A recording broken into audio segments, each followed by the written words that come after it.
mambo. Maono tulionayo juu ya wito tulioitiwa kwa kazi ya askofu, pamoja na kuendeleza kazi nzuri ambayo watangulizi wetu wameifanya, ni kuweka msisitizo katika dhana ambayo tumeita ibada na kazi. Dhana hii inalenga kusimamia kuleta maendeleo ya kiroho na kimwili ndani na nje ya kanisa, miongoni mwa waamini wa jamii na jamii inayotuzunguka. Hakuna mashaka kuwa Mungu aliyetuumba kwa mfano wake anatutaka tumwabudu. Hivyo ni wajibu wetu kumwabudu Mungu. Nasi tutasimamia jambo hili kwa bidii sana, kwani ni jambo la msingi kabisa kwa kanisa. Tunapozungumzia kumwabudu Mungu, tunazingatia mafundisho ya kweli ya neno la Mungu. Tumesikia tukiambiwa hapa juu ya, mhubiri amesema vizuri sana. Na katika somo la waraka ulilosoma leo, Paulo anatukumbusha umuhimu wa kumfahamu sana mwana wa Mungu, hata kuwa mtu mkamilifu, hata kufikia kwenye cheo cha kimo cha utimilifu wa Kristo, ili tusiwe tena watoto wachanga tukitupwa huku na huku na kuchukuliwa na kila upepo wa mafundisho kwa hila ya watu, kwa ujanja, tukizifuata njia za udanganyifu. Wakati wa uongozi wetu tutahimiza sana watu kujifunza neno ili kukua kiroho, na imani ya kweli inatokana na kumfahamu sana mwana wa Mungu. Bila kumfahamu vema mwana wa Mungu kuna kuyumbishwa kwingi sana. Shetani ni mtundu sana na anatumia ujanja mwingi kuwaonea wana wa Mungu. Kwa sababu hii hali ambayo Paulo ameita hali ya utoto, na kuleta kila aina ya mafundisho kuwapeleka watu kufuata njia za udanganyifu. Ndani ya kanisa Anglikana kuna mafundisho ya kutosha. Tena iwapo kuna watu wanaojinadi ni wana uamsho huko akikebei kuwa hakuna uamsho ndani ya kanisa Anglikana na kujaribu kuwashawishi waamini wafuate huko wanakoaminisha kuwa ndio Mungu wa kweli na madhabahu ya kweli ipo, kwa vyovyote vile watu wa jinsi hiyo pengine ni matapeli au ni mawakala wa shetani. Tena watu wa jinsi hiyo wanauelewa hafifu sana juu ya kanisa Anglikana. Hawafahamu kuwa uamsho wa kiroho katika eneo la Afrika Mashariki ulianza ndani ya kanisa Anglikana. Wakati wa uongozi wetu tutasitiza sana uamsho wa kiroho na kuhakikisha kuwa wana wa Mungu wanapata chakula cha kutosha kufanya wakue kiroho, tena wasibaki kuwa watoto wachanga wa kuyumbishwa huku na huko. Vile vile hatutaacha kuimarisha ibada kwa mapokeo ya liturujia za Kianglikana, kwani ndiyo namna tulioirithi inayotuwezesha kumwabudu Mungu kwa utaratibu mzuri na kwa kicho. Mapokeo haya ya Kianglikana yamebeba wingi wa maandiko, yakifuatwa kwa utaratibu mzuri na kwa kicho, kwa vyovyote vile yataimarisha sana ibada zetu na kuliweka kanisa la Mungu, yani mwili wa Kristo, katika wakati wote. Wapendwa, Mungu wetu tunayemwabudu pia anatutaka tufanye kazi. Katika maagizo yake kwetu kupitia Musa katika kitabu cha Kutoka sura 20 mstari wa 8 na wa 9, Mungu anatuagiza kuikumbuka siku ya Bwana na kuitakasa. Na katika kukumbusha hivyo anatukumbusha kutenga siku moja maalum kukusanyika pamoja kwa ibada tu, ingawa ibada ni sehemu ya maisha yetu ya kila siku. Na kisha anatuagiza kufanya kazi kwa siku 6. Yeye mwenyewe Mungu alifanya kazi kwa siku 6, akapumzika siku ya 7. Wapendwa, hasa wahudumu wenzangu, nitashangaa sana kusikia yeyote miongoni mwetu anaona anastahili kufanya kazi siku moja Jumapili na kupumzika siku 6, badala ya kufanya kazi siku 6 na kupumzika siku moja kama ambavyo Mungu mwenyewe alifanya. Mheshimiwa mgeni rasmi, sisi tunaamini kuwa tumeitwa kufanya kazi kwa bidii sana na kuwa mfano wa watenda kazi. Kazi yetu ni zaidi ya kuendesha ibada Jumapili, kufungisha ndoa na kuzika mara moja moja. Tukifanya hivyo na kuishi maisha ya jinsi hiyo, hatuna haki ya kupokea ujira kwa aliyetuita. Tunayo majukumu makubwa ya kuhakikisha kwamba tunafundisha kwa bidii neno la Mungu, tunajifunza namna ya wenye uhitaji, tunawatia wagonjwa na wenye shida na kuwatia moyo, tunajiandaa kwa uaminifu kutoa ibada na sakramenti za kanisa ipasavyo. Kwa ujumla wake, wakati wa uongozi wetu tunatarajia kuwa na nyumba ya wahudumu yenye kujipambanua kuwa ni watendakazi waaminifu wa kazi ya Mungu sambamba na mahitaji ya nyakati tulizo nazo. Baada ya kusema hayo, naomba niseme kidogo sana juu ya changamoto za jamii yetu, na kwa bei ya chini sana kiasi kwamba hata watoto wadogo wanaweza kupata pombe hizi. Sisi tunaona kuwa hili ni jambo la hatari sana na linaondoa fursa tulionayo ya kuwa na vijana katika taifa letu. Kwa kuwa vijana wengi wameingia kwenye uraibu wa matumizi ya pombe kali, wanakuwa dhaifu na afya zao zinaathirika kiasi kwamba hawezi kuwa nguvu kazi inayotegemea. Hili linathibitishwa kwa ongezeko la watu wenye shida za magonjwa kama vile figo, ongezeko la magonjwa ya watu wenye umri mdogo, ajali za especially wanaoendesha vyombo vyetu vya usafiri kama bodaboda na bajaji, ambao wengi wanakuwa wameweza kuendesha wakiwa katika hali ya ulevi. Mheshimiwa mgeni rasmi, tunaomba serikali iangalie upya sera zinazoongoza utoaji wa leseni za viwanda vya uzalishaji, usambazaji na uuzaji wa pombe kali. Tunaishi katika jamii ambayo hata watoto wenye umri wa chini kabisa wanaweza kujipatia vileo bila kuulizwa swali lolote na mtu yeyote, na kwa bei ambazo wanazimudu. Hii si sawa. Sambamba na hilo, serikali inaweza kuona umuhimu wa kuangalia namna ya kuweka udhibiti wa mitambo ya kuvuta sigara maarufu kama shisha. Sasa hivi kuna wimbi kubwa la vijana wadogo, vijana wa kiume na wa kike wanaovuta sigara au tumbaku hizo za shisha, na wengine wakiiga mfumo mpya wa maisha ambao wanadhani ndio fashion.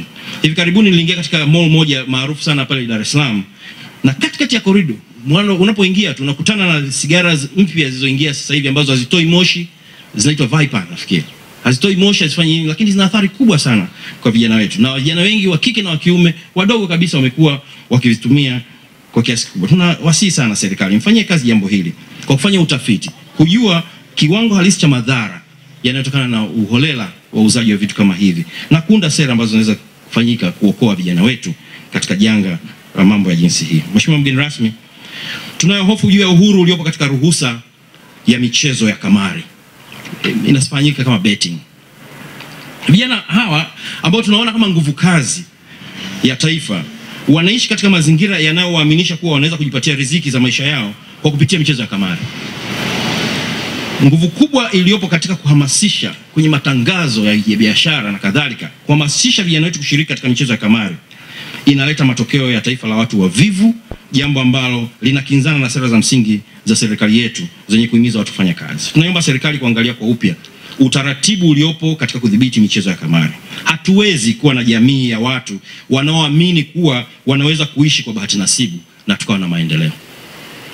Mheshimiwa mgeni rasmi, katika jitihada za kujikwamua kiuchumi, watu wengi wameingia katika shida ya kuingizwa katika kile kinachojitambulisha kama fursa za maendeleo, lakini kiuhalisia ni namna ya kuwafanya watu kuwa watumwa katika mnyororo wa madeni. Hivi karibuni kumekuwa na ongezeko kubwa la watu na makampuni wanaojinadi kuwa wanatoa mikopo, na wengine sasa hivi wamefanya hiyo biashara kupitia mitandao, digital loans, sijui kitu kama hicho. Mahali pengi mikopo ya jinsi hii imeitwa mikopo ya kausha damu. Tunashukuru kwamba Benki Kuu ya Tanzania imetoa miongozo ya kuratibu makampuni yanayotoa mikopo. Hata hivyo, kiuhalisia, practically, ukienda kwenye jamii, watu wengi bado wanakumbana na mazingira mabaya sana ya huduma za mikopo. Tunaomba kuwepo kwa ufuatiliaji na uelimishaji zaidi ili kuwasaidia watu wasio wahanga wa mikopo yenye kukandamiza na kudhalilisha. Mheshimiwa mgeni rasmi, katika mkoa wetu wa Mbeya na Songwe na mahali pengine nchini, tunao tatizo la ongezeko kubwa la watoto wanaoishi katika mazingira hatarishi mitaani. Jambo hili katika mkoa wa Mbeya na Songwe ni geni sana. Miaka michache tu iliyopita hakukuwa na idadi kubwa ya watoto wa mitaani kama ambavyo tunaona sasa. Yapo mambo kadhaa yanaweza kuhusishwa na tatizo hili. Kwa vyovyote vile ni maporomoko ya maadili. Kwa ujumla katika jamii yetu yana mchango mkubwa sana. Sisi kama kanisa tunao wajibu mkubwa katika kushughulikia jambo hili, na tutaongeza bidii kufundisha jamii yetu maadili mema. Hata hivyo, hatua hii muhimu ya kujenga maadili mema huanza katika ngazi ya familia. Ni dhahiri kuwa hatuwezi kuwa na kanisa au taifa lenye maadili mema kama hatuna familia zilizo na maadili mema.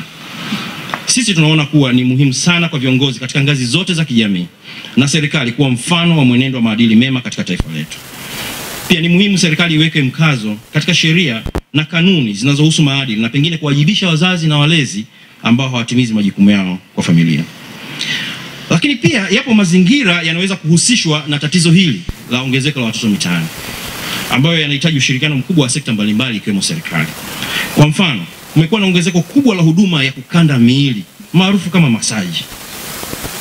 Mazingira ya huduma hizi kwa kiasi kikubwa yanaajiri mabinti na vijana wa kiume ambao wanatoa huduma zaidi ya vile leseni za huduma hizi zinavyoelekeza. Sisi tunaona maeneo haya wakati mwingine hutumika kama vichaka vya mambo ambayo ni kinyume na maadili yetu na yenye kuleta matokeo mabaya, ikiwa ni pamoja na tatizo la kuongezeka kwa watoto ambao hawana malezi katika jamii yetu.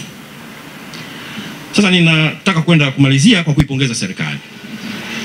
Mheshimiwa mgeni rasmi, tunaipongeza kwa dhati serikali yetu kwa jinsi ambavyo imefanikisha ujenzi wa reli ya kisasa inayojulikana kama SGR kutoka Dar es Salaam mpaka Dodoma. Hakuna ubishi kuwa SGR imeleta mapinduzi makubwa katika sekta ya usafirishaji. Kwa vyovyote vile, jitihada zinazoendelea kuendeleza ujenzi wa SGR katika mikoa mingine ni za kupongezwa, na sisi tunaendelea kuziombea zifanikiwe. Ni katika mtazamo huo wa mapinduzi makubwa katika sekta ya usafirishaji, tunaona jinsi ambavyo kuna umuhimu kwa serikali yetu kuongeza nguvu katika kuimarisha usafiri wa reli kuja katika mikoa ya Mbeya na Songwe. Tumesikia juu ya mazungumzo yanayoendelea juu kuhusiana na uboreshaji wa usafiri wa reli ya Tazara. Tunaomba serikali iweke kipaumbele katika jambo hili. Mbeya ni mbali sana kutoka jiji kubwa la kibiashara la Dar es Salaam, ambako ndipo lilipo soko kubwa la mazao ya kibiashara yanayozalishwa Mbeya. Uimarishaji wa usafiri wa reli kwa kiwango cha kisasa utasaidia sana ukuaji wa uchumi kusini, nyanda za juu na mataifa jirani.